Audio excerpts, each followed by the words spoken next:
We find ourselves surrounded by more questions, continuously curious, looking for the solutions to build ourselves a better world, to build ourselves anew. And many of us who are here, we're here for expanded consciousness. So we've understood that we have become one planet. This one planet holds our consciousness. Mama Gaia, she is the heart, the beating of our breath, of our connection to this world. And so with this, though, a lot of us have lost access to our ancestral wisdom. So we're drawing on the wisdom of other ancestors, of intact indigenous traditions. Though along the way, most of us get stuck in our head and we find ourselves pulling into archetypes, into building into relationships, creating new stories for ourselves. And half of the time what happens is we end up finding multiple arms of different ways of showing up and identifying ourselves with our social conditioning and the different parts of the world that we are a part of. And so along the way, we get semi-distracted, we get busy, we get overwhelmed. A lot of us end up with anxiety, tension, stress, fear, depression, mental imbalances, fragmented, fractured, because we lack that indigenous wisdom tradition deep at our heart. We come from the great forgetting, and we're going to get there. But the reality is, a lot of us, we plain old are just afraid of death. We don't want to die. We don't want our energy to die. And yet this is the most important part of life, to understand our relationship with death. Out of death comes new life, comes new opportunity. So in order for us to heal this world, in order for us to connect deeper and to become that larger human family that we are here to embody, that we are here in spirit to be, we need to acknowledge death and come into the process of reconnecting with opening space through letting go of what no longer serves us. There's a lot in this world that no longer serves us. And the energy of healing does not come from our minds, it comes from our body. So in order to break free of that mental distraction that a lot of us are stuck in, and that kind of what I'll call mental masturbation, we need to move into the heart. Drop back down from the head to the heart. And every teacher that I have ever been blessed to connect with deeply and to learn from has always shared this message of dropping out of the head. Healing energy does not come from the head. And healing energy is not just in the heart. It is in the relationships we build. And so I'm here to talk about nature deficit disorder, but really it's about building relationships with this world, about building connection with the plants, with the animals, with our land, telling the story of our land, and reconnecting and rekindling this deepened sense of belonging, to be enchanted by the world again. As this happens, our great tree of life flourishes and grows and becomes new again, rebuilds, reconnects. So this is a story I want to share today, and I want to share a few ways we can do this and how we can connect our senses and drop our intelligence out of our minds and into our bodies, because our bodies know, they know. Anyway, my name is Yarrow Willard. I am a father, a herbalist, a wizard, a homesteader, a co-creator. I live on the unceded territory of the Comox First Nations. This is where this mushroom is from. This is the land of plenty. If you were to consider true wealth being the ability to create, to have time outside of survival needs, there is no other place on this planet that was ever more wealthy than the First Nations of the West Coast of Canada and the States. That part of the world had abundance. It is the land of plenty. And so I live there from the neo-colonial divide on the settler side, trying to reclaim connection, trying to rebuild the story based on ancestry that is not mine. This puts me in a very interesting place of awakening to the humbling of the fact that I come from the great forgetting. I've lost cultural relevance and connection to the land. And so reclaiming that, rebuilding that has been my mission in life. Now, there were over 30 different dialects in this part of the world, and just a powerful place. So I'm going to I'll tell you a little about myself, though. I run the Harmonic Arts Botanical Dispensary. We are a herbal company based on Vancouver Island, but we're across the States and Canada, and we help people rebuild connection to plant medicine through easy-to-use things to work with healing plants and people. We're B Corp. We are 1% for the planet. We give back.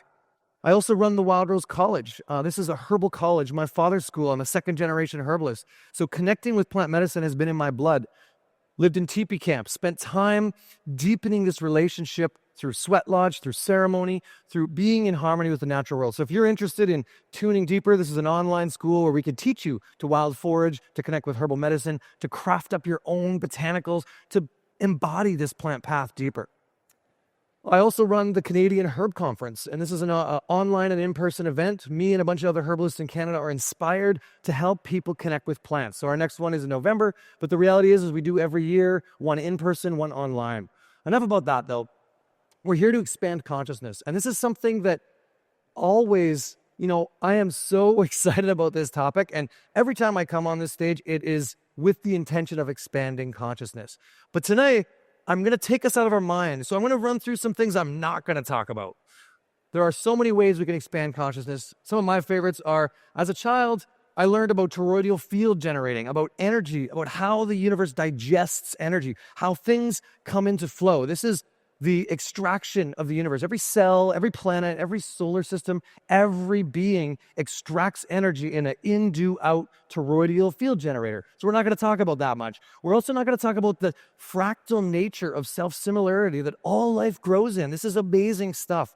We're not going to talk too much about the primary energy centers, but something for you to always keep in mind is you have 3 primary oscillators, 3 toroidal fields between your mind, your heart, and your gut. And these fields you can think of as the Holy Trinity, the 3 sides of yourself. As we build intelligence, it's not just in the head. So we're not going to talk too much about that. We're also not going to talk about all the different fractal maps from ancient cultures that have learned how to digest and look at the patterns in nature. Every intact wisdom tradition on the planet has figured this shit out. How come we haven't? We're not going to talk about the diagnostic tools, how your entire body has a hologram on it that could read every piece of who you are, whether it's your eyes, your fingers, your feet, the turnaround points. I can read you like that just by understanding these maps. And we're not going to talk too much about manufactured noise in the system. We all know that organic chemistry is alive with meaning. There is purpose behind living chemistry. So we're not going to talk about the wood wide web or all of the mycelial intelligence and the map of how to save our planet based on being in coherence in a biodiverse system.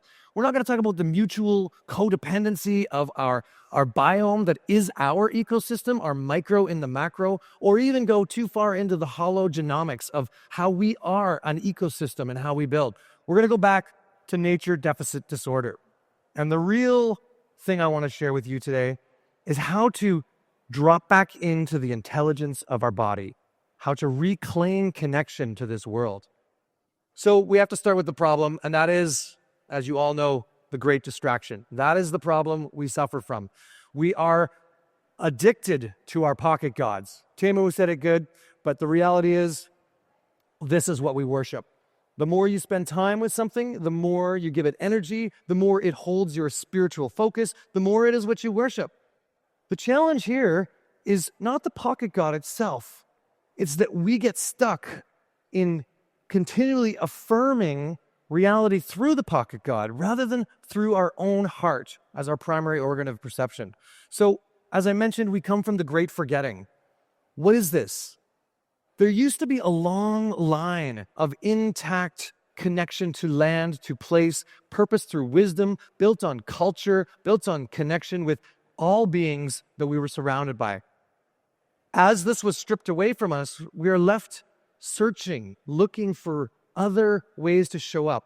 I will say that what this leads us to is Google, basically. We Google everything. We think we're armchair experts on everything because we have access to all knowledge of all times. But what we lack is that intact connection deep in our bones, deep in our culture, deep through our family and our relations with all the plants and animals. So this turns into mental masturbation. Truly, this is where most of us are at in the world. We are seekers, we are looking, and we end up spewing out whatever facts we have. Now, I want to just give you a warning. You are going to hear a lot of amazing things today. You're going to hear a lot of amazing things this weekend. If they just regurgitate through you and come out through the head, that's just mental masturbation, right? There's this cycle we often do, and many of us get stuck. if you can imagine that we are a chakra being, right? A toroidal field generator. We've got this tube. We get stuck doing this. Blah, blah, blah, blah, blah, blah, blah. We get stuck doing this. We go. Blah, blah, blah, blah, blah, blah. We never connect the full tube properly, right? So the goal is to take anything that you hear and digest it fully. Let it sink into you. Let it warm your belly. Let it hold you deeply. We know that healing energy does not come from the brain. Healing energy is outside of the thinking mind's wheelhouse. So if you think you're healing yourself, you are not. If you feel into the energy of healing, you are. And where is that? That's in our relationships. And the other thing that we've learned from electromagnetics that is really cool is when the heart is our primary organ of perception, the brain will naturally entrain. The brain wants to be second in command. The brain doesn't want to be first in command. Unfortunately, based on the way we value knowledge and knowledge work, we've made the brain first in command. And it's sort of stumbling through life. When the heart is our primary organ of perception, the electromagnetics of the brain will naturally tune to the heart's rhythm. So always the practice is to digest and bring it into the heart. All right.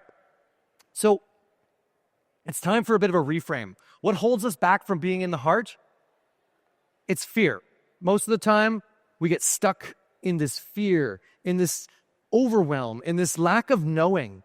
And I want just to peel back the layer of fear and know that right underneath that layer is this beautiful, beautiful piece of connected curiosity, right? Let yourself be curious. We say get fun comfortable with your fear. Get curious. Where does it sit in your body? How does it hold you? What is it stopping you from doing? If you didn't have that fear, where would you go next? What would you do? And this fear is often self-induced. We're often self-critical, but also fear of others, fear of being judged. There's so many ways that we do not let ourselves embody.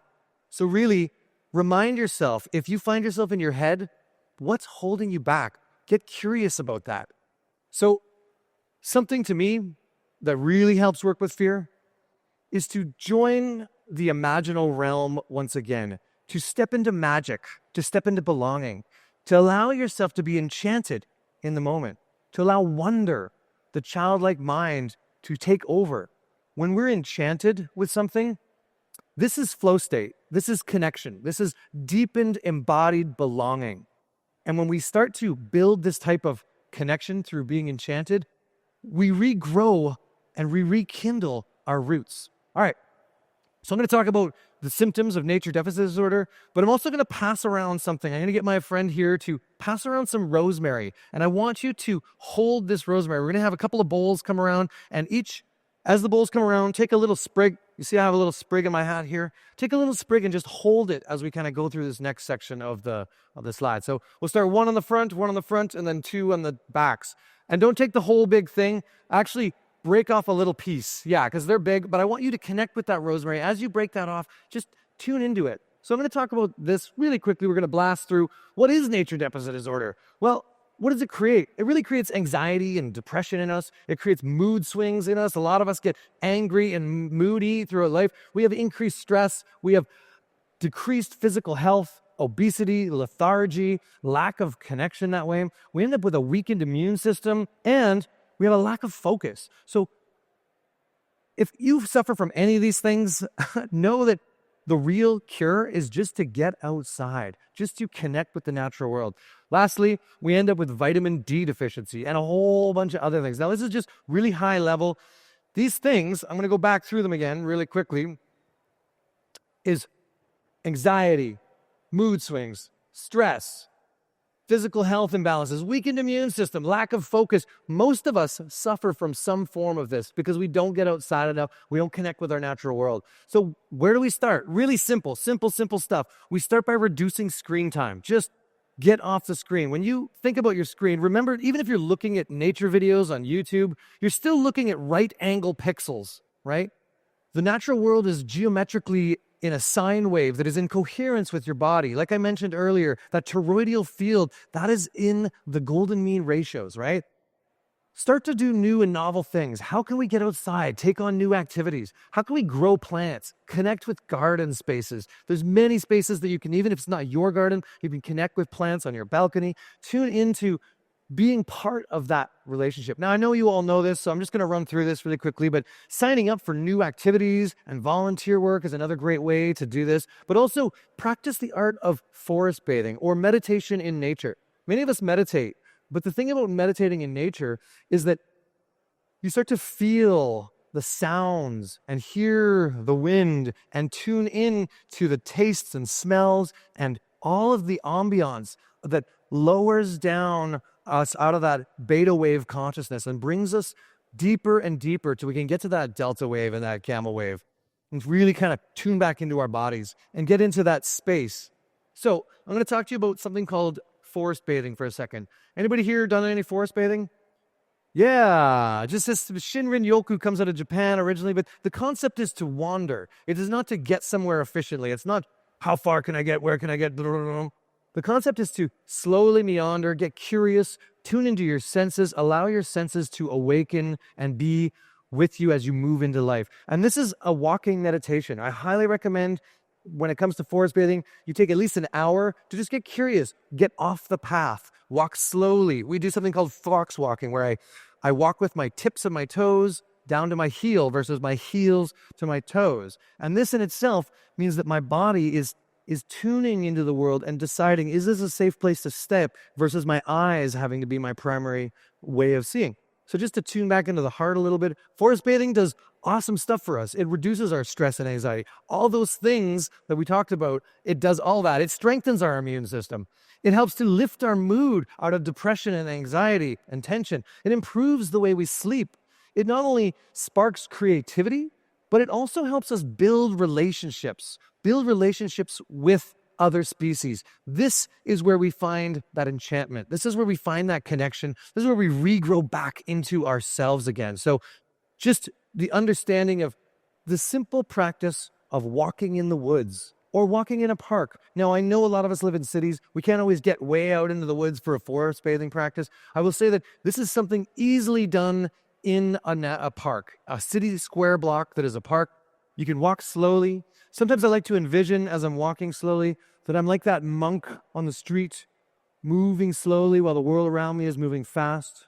Get curious, just drop into your heart, allow your breathing to slow down, and start to get curious about the species. I'm a big fan of this. I lick plants. I nibble on things. I tune into them in every way I can. So I'm going to say ground into your ecosystem. Smell it. Feel it. Become one with it. Tune into it. And get a little bit weird here. Like, I'm serious. Start not licking toads to get high, but actually there is a high to this. There is a high to being in connection. And that might be nibbling things. And our nibbler is not actually in our body. We just nibble and spit out. Most things are not toxic at that level. I really would invite that if you have fear around that, you get a book and you learn about the 5 to 10 hypertoxic plants in your environment, and everything else is fair game. Once you know those few plants, you can drop the fear game, right? Remember, get curious. You have answers to everything. This knowledgeable world that we're in, you can access knowledge anywhere. All right. So truly you are a biophiliac. You seek connection to the natural world, to other life forms. This is your true nature, is biophilia. Earth-based medicine is all about reconnection, rebuilding those relationships. This is the most important thing, the most fundamental piece of expanding consciousness we could possibly do, is to rebuild relationships with other species. And when it comes to this, I would say invite your kundalini. Let your sexual self awaken in a relationship with the natural world. This is a place you can get kind of kinky, kind of funky if you want. If you've ever made love to a partner, well, allow the best parts of that energy to be in your creative flow when it comes to connecting with nature. The best thing about this is it's giving and it wants to have that kind of relationship. So in a world where we're kind of on the spectrum, all of us are kind of looking at gender fluidity, polyamory, connection to people. How does this all fit? Well, the plants and animals, they don't mind if you get a little kinky and funky. I mean, not like, you know what I'm saying. But the reality is allow that like creative force inside of you to come out and blossom. Allow your flower to open. freely and connectedly. Okay, so we're going to take a little trip down that rabbit hole. That is the idea, is take a trip down the rabbit hole, get weird, get funky, enjoy the plants. I want to just also say that one of the most important things we can possibly do is to relearn to tell the stories of the land and its relationships to our children, to our peers. When we tell the stories of plants, animals, mushrooms, their relationship to the land, their form of belonging in the natural world, we invite newcomers to feel a little more connected. If you've ever been on a walk and you overhear somebody talking about, oh, that's a beech tree and it creates these nuts that come down in the fall, and those were harvested and used as a food at one point. You're like, wow, I feel a little more connected to the land. So when you learn a story about nature, when you learn about a plant, retell these stories, reconnect to these stories, and hold them as sacred. This is how we move past the great forgetting. This is how we come back into belonging, into enchantment, into wonder, and how we invite others along the way. Like I mentioned, it's about relationships. It's about all those interspecies relationships, but also inviting newcomers to this relationship. So if you know a little bit about a herb or a plant, share that knowledge. If you know a little bit about a land and maybe like, why does this plant grow next to that one?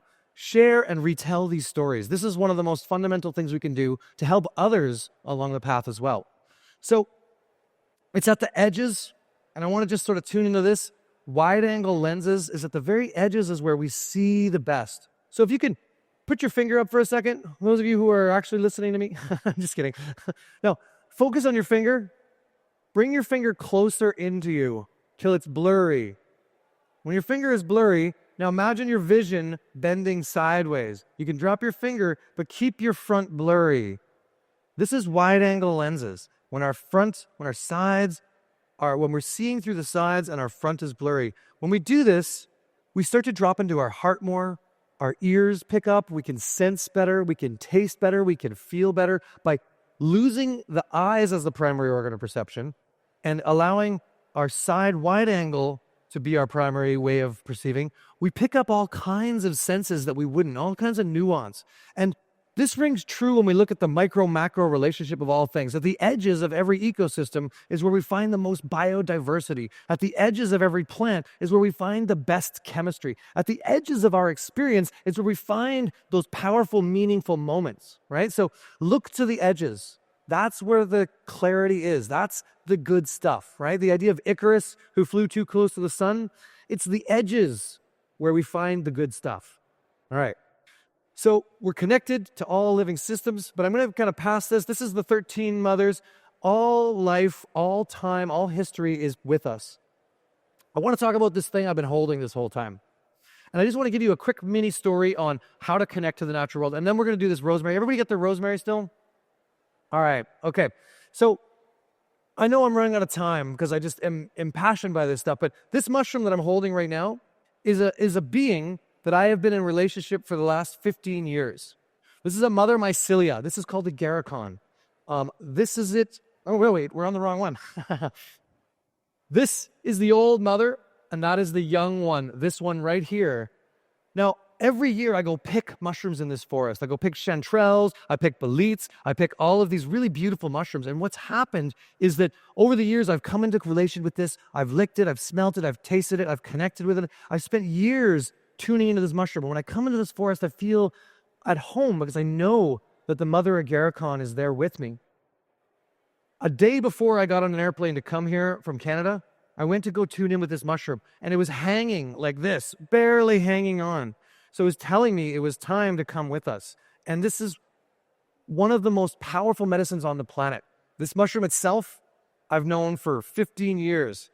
It grows slowly. I've nibbled it. I've tuned into it. I've connected with it. I've given it water. I've spent sacred time in coherence with this mushroom. So when it decided to come with me today or this week, I was like, okay, this is powerful stuff. I wanted to bring it here. I'm going to leave this at the back of the building here with a bunch of other mushrooms. Your invitation is to take a little nibble off of the white chalk that is in this mushroom. It is the most antiviral substance on the planet, far more antiviral than anything we've ever come in contact with. It's known as ghost biscuit or spirit mushroom. The Coast Salish people would use this. They'd carve it into talismans. They'd hang it in the sweat lodge. They would hold it as a spiritual conduit and connection. It only grows in old growth forests, which are less than 1% of our island, and it is very rare now. But of course, this one, after spending a lot of time with, came with me. So, okay, my time is up, but I'm going to keep going for just another minute. I wanted to just tell you about this 5 senses. I'm not going to talk about the 5 sense meditation. We're going to walk through it really quickly. So this is a really simple meditation you can do. When you go into nature, first thing you can do to set tone is, what are 5 things I can see? What are 4 things I can hear? What are 4 things I can touch? What are 3 things I can hear? What are 2 things I can smell? What is 1 thing I can taste? Very simple. 5, 4, 3, 2, 1. Engage your senses. Okay, so you all have rosemary, right? I want you to just hold that rosemary, tune into it for a second, take a breath.